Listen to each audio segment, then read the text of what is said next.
was going on and involved in all these children's charities, just like Sandusky.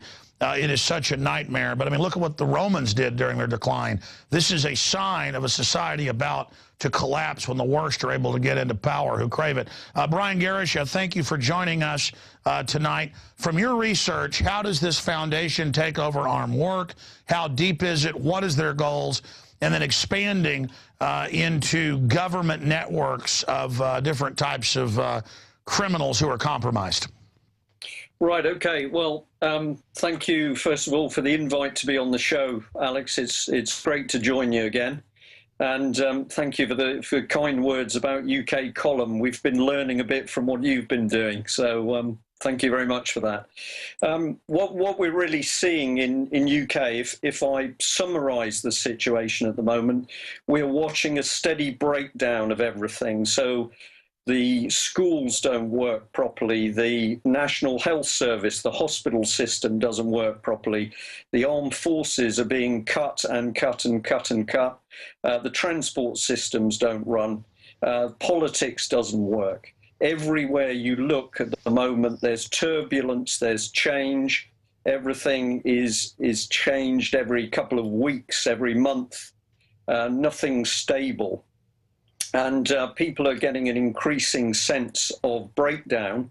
If you start to analyse what is causing this, you find that we've now got thousands of organisations, a minimum of 6,000 non-governmental organisations which are working in the country. These are change agents. I'll come back onto that in a minute.